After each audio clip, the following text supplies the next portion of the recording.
Sheekh Aadan Cabdiraxmaan Warsame Sunne oo dhawaan mas'uuliyiin ka tirsan maamulka Somaliland ay ku dhawaaqeen inuu ka baxsaday Hargeysa oo uu deganaa. Waraysi uu siiyay BBC-da waxa uu ku sheegay in hadda uu ku sugan yahay meelaha ay gacanta ku hayaan ururka Al-Shabaab.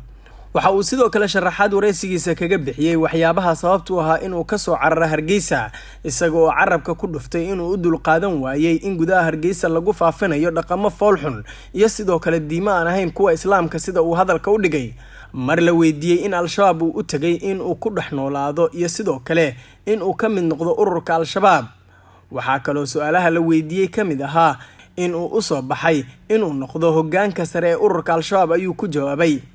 magaalada Hargeysa waxaa la soo baxay aniga reerkaygii wata wadankii aan u dhashay ee aan ku dhashay ee aan ku dhaqmay ee aan ku dhistay ee aan ka ahaa nin culimo ah oo ku hawlan dacwadda islaamka iyo tarbiyada islaamka. dacwaddii iyo tarbiyadii islaamka aan waday oo ay ku timi carqalad xoogan oo kaga timi nidaamka ka jira goobta iyo dhulkii islaamka ahaa ab iyo awooba 100% islaamka ku soo dhaqmayay si cad loogu faafinayo diimaha gaalnimada ee kiristaamaynta iyo dhaqan bedel akhlaaqdii lagu samaynayo iyo fawaaxish taasoo markaad ka hadashana adiga aad u cadilan tahay oo dhan dib mudanayso cidda wadana lagu ilaalinayo. labaduba way jiraan. marka hore inaan diinteyda iyo cirdigayga iyo naftayda aan u biday inay halkani markaa u nabadgelyo badan tahay aniga iyo dadka muslimiinta ila midaba isla markaana hawsha halkan ka socota ay tahay hawl caam oo ummadda islaamka ka wada dhaxaysa adduunka guud ahaan gaar ahaan geeska Afrika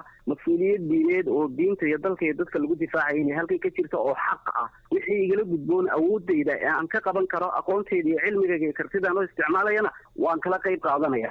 waa mala awaal milooyinka lama ala awaalayo anigu cidna lama wadaagin erey noocaas oo kala ah hadday dadku laabtayda waxa ka guuxaya mala awaalayaan xaq uma laha oo laabtayda waxa ku jira Ilaahay subxaanahu wa ta'ala keligii ayaa og. dhawaan ayay ahayd markii maamulka Somaliland ay ku dhawaaqeen in Sheekh Aadan Sunne iyo qoyskiisa ay soo aadeen dhanka koonfurta Soomaaliya ayna ku tuhunsan yihiin inuu ku biiray ururka Al-Shabaab. Cabdinaasir Socdaal, Bilan Radio.